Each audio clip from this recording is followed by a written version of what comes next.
Welcome back to 5 Minutes of X, where we've reached episode 50 and reviewed 87 comics.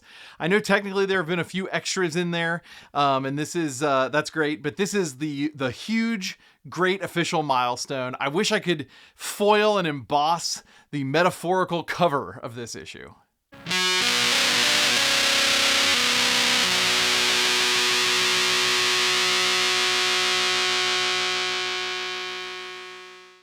Well, it's October 10th, 1967, and Marvel loads up spinner racks with the X-Men number 39 and the Avengers number 47. You already know Roy Thomas wrote them both, and you might guess that Don Heck drew the X book and John Buscema penciled the Avengers issue. I've really been digging the art in the Avengers, and Buscema will go on to draw over like 150 Avengers books and covers. While we will get other artists on the Avengers, we'll see his name a lot. And I wish I had a better picture of both of these guys, actually.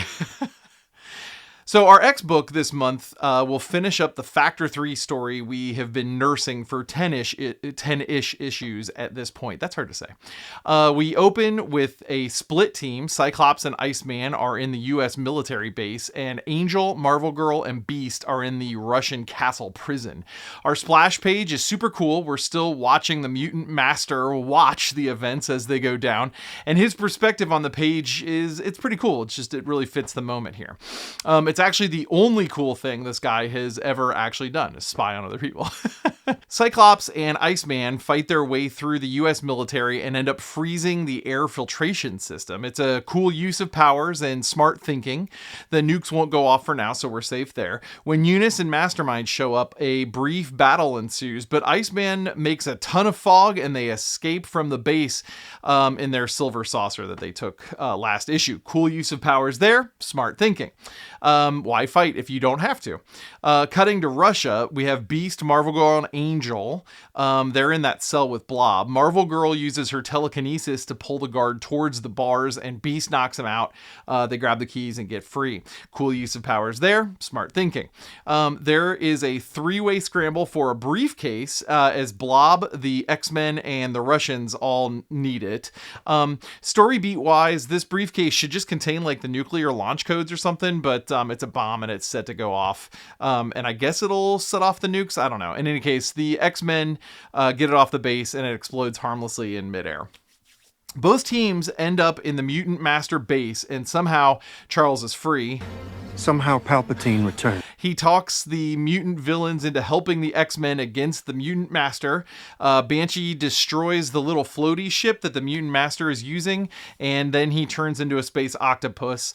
Disgraced, he kills himself. And Jean has the most insane line in this issue. For all we know, the first interplanetary suicide. What is...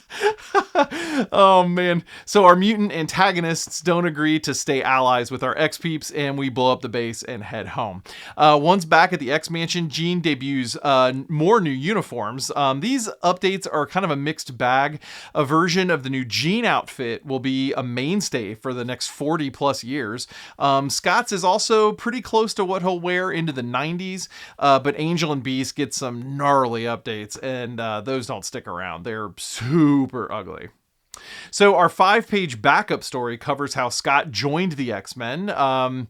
He is on the run from both the orphanage where he was raised, we'll find out how he gets there later, and the authorities. The police are after him after he accidentally set off his I-beams. That video footage of that event was the video that like the FBI and Charles were watching in the last issue. Okay, in this story, Scott hops a train and starts living hobo style. Some other hobos attack him, assuming he's rich. He's not. He gets away, and we get a cliffhanger as he finds a cabin in the woods with an old man mutant who doesn't appear to be Charles. We only see the back of his head, and it's only for one panel. It's kind of a cameo there. We'll talk about him more in the next episode.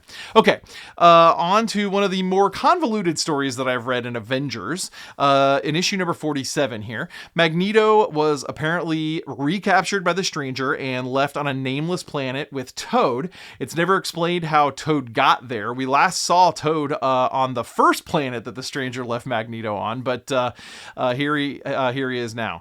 So here's a breakdown of the events in the cleanest way I can explain them. Magneto, while taking out his anger on Toad as usual, starts feeling magnetic rays coming from the Earth.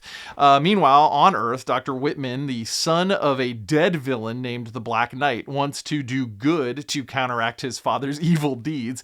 He and some other scientists have created a machine to contact other planets using magnets. Magneto follows that magnetic pull and comes back to Earth. He and Toad lock up Dr. Whitman and the other scientist in a castle dungeon. Magneto again tells the story of how he saved Wanda and adds Pietro's story as well to her story. It does sort of round it out a little bit better, but I think this is like the 5th time that this story has been told. I swear it's told more than like the Bruce Wayne parent alleyway scene. Scarlet Witch and Quicksilver are called to Magneto's new base in the castle, and Magneto tests their powers using various metal baddies. The action here is quick, and Scarlet Witch uses her powers really well. After a protracted fight, however, Wanda and Pietro refuse to rejoin Magneto, and they are captured. The rest of this issue has a lot going on, but it's not really mutant related. Cap finally does officially quit the Avengers. He's been threatening to do so for a while. We'll see how long that lasts. And Herc returns to his father's sky castle on Mount Olympus and finds that everyone's missing. He has like a little sad Hulk moment here.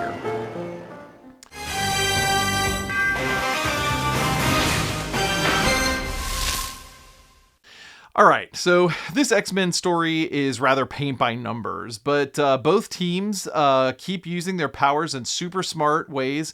Fighting is not always the way to go, which I love. They're mutants, they have powers, like let's use them in cool ways. This wrap up to the Factor 3 story is rather abrupt, but overall the arc ties up well here. It ends pretty well. I would like to see more after effects from Charles and Banshee. Their ordeal was rather severe, but media in this era doesn't usually do that well with that sort of thing, so we'll just have to forgive it.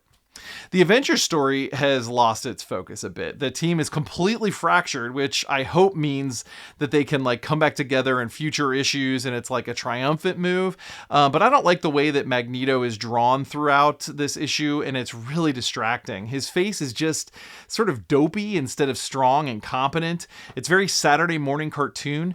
Toad, on the other hand, is actually drawn better than I've ever seen him. I have my fingers crossed that this is just a weak starter issue to a new arc with an artist that's maybe not used to drawing Magneto. Well, you've survived another session in the Danger Room. For more character info, reading lists, and what other nerdy projects I'm tangled up in, head on over to Jordy.com. New episodes drop Wednesdays at noon and Fridays at 4 p.m. Eastern. Remember, Magneto treats his lackeys like crap, and the Stranger apparently thinks this is good for Toad because he transported that poor fella from one planet to another to make sure that it keeps happening.